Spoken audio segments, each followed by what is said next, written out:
Hello नमस्कार दोस्तों, आप सभी कैसे हैं। आशा करता हूँ आप सब बढ़िया हैं। तो दोस्तों, आज आरपीएफ कांस्टेबल के टारगेट का 12वां दिन है और 12वें दिन के अंदर आपको मैं अच्छे से समझ सकता हूँ कि आप पर क्या बीत रही है और कितना जो टारगेट आपके पास मैं दे रहा हूँ। ये देखो, आपको जितना भी टारगेट मिल रहा है, मुझे लग रहा है ज़्यादा तो टारगेट है ही, क्योंकि आपको ये पूरा भी करना है और पूरा नहीं करोगे तो फिर आगे आने वाले टाइम में आपको रिवीजन भी तो नहीं कर पाओगे जितने भी टॉपिक मैंने करा दिए। तो इसलिए मैं टारगेट को जो भी दे रहा हूँ वो बहुत सही अपने हिसाब से दे रहा हूँ।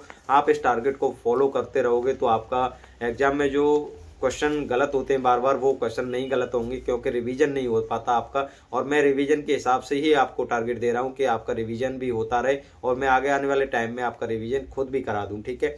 तो मैथ के अंदर जो आज का टारगेट है, आप स्क्रीन पर देखें, आपको आ रहा होगा। यहाँ पर मैथ के अंदर एसआई और सीआई प्रैक्टिस कर लेनी है। मिक्स क्वेश्चन जितने भी आते हैं एसआई और सीआई के, मैं और इन क्वेश्चन को बार बार, ये टॉपिक बहुत ज़्यादा आता है। रेलवे के अंदर देखा गया है, एसएससी से भी हार्ड टॉपिक है ये, क्योंकि इसमें एसआई और सीआई के रेलवे के अंदर बहुत हार्ड क्वेश्चन बनते हैं, जो कि कैलकुलेटिव क्वेश्चन होते हैं, जो स्टूडेंट वहाँ एग्जाम में उस टाइम में नहीं कर पाता है। तो इसका बार बार रिवीजन करना है। आज मैंने तीसरे दिन भी आपको यही चैप्टर दिए, एसआई और सीआई, इनको बार बार प्रैक्टिस करना है। जितने भी क्वेश्चन, देखो एसआई के अंदर एक फॉर्मूले से ही पूरा एसआई खत्म हो जाता है, अगर आपको बेसिक समझ में आता है और बेसिक से आपने मैथ को पढ़ा है तो। और सीआई के अंदर भी कोई ज़्यादा वो नहीं है, आप जानते हैं कि उसको भी आप एसआई के बाद उसको भी आप आसान तरीके से कर सकते हैं। बस उस पर ब्याज पे ब्याज लगती रहती है और कुछ नहीं है। सिंपल इंटरेस्ट में क्या है, मूलधन पे ही ब्याज लगती है, बस इसलिए वो सिंपल है। और कंपाउंड इंटरेस्ट के अंदर ब्याज पे ब्याज लगती है, तो इसलिए वो थोड़ा हार्ड लगता है, कैलकुलेटिव हो जाता है। तो आपको बस बेसिक से समझना है, जितना भी समझना है। कंपाउंड इंटरेस्ट और एसआई आप आसानी से खत्म कर लोगे। इस चैप्टर में कुछ भी नहीं है और सबसे ज़्यादा डरावना भी है, क्योंकि ये कैलकुलेटिव क्वेश्चन आते हैं। ठीक है। इसके रीजनिंग के अंदर आपको रैंकिंग चैप्टर को खत्म करना है। रैंकिंग चैप्टर के जितने भी बेसिक क्वेश्चन हैं, जितने भी उससे क्वेश्चन बनते हैं, टोटल नंबर भी पूछ लिए जाते हैं, जितने भी टोटल नंबर हैं, या लेफ्ट पूछ लिए जाते हैं, राइट भी पूछ लिए जाते हैं। ये सारा फॉर्मूला समय सभी को रख याद कर लेना है, जितने भी फॉर्मूले इसके अंदर हैं, और जो बीच वाला भी पूछ लिया जाता है, तो इस सबको याद कर लेना है। ठीक है।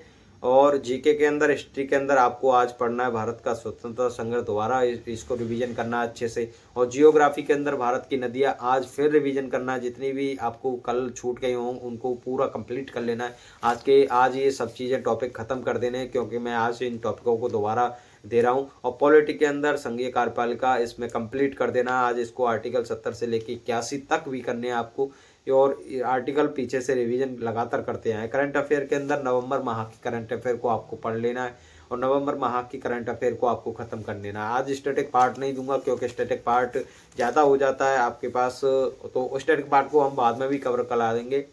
और आपके पास टाइम बचता है तो आप स्टैटिक पार्ट को धीरे धीरे देखते जाएं, जितने भी टॉपिक हैं। और हिस्ट्री, पॉलिटी, जियोग्राफी के अंदर जो स्टैटिक पार्ट होता है, वो आप टॉपिक के माध्यम से हम जो दे रहे हैं उनके द्वारा आपका कंप्लीट हो रहेगा। और स्टैटिक यही होता है, जितनी भी भारत की नदियाँ वगैरह हैं, ये स्टैटिक बुक में भी दे दिए जाते हैं, तो इनको अभी से कंप्लीट करते चलें। ठीक है।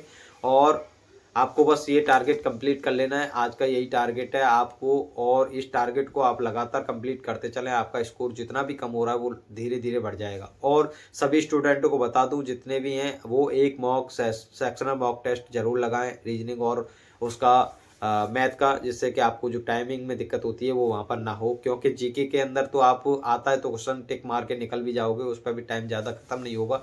10-15 मिनट में आप जीके को उड़ा दोगे। तो आप मैथ और रीजनिंग पे ज़्यादा ध्यान दें। ठीक है। तो नमस्कार, मिलते हैं अगली वीडियो में। धन्यवाद।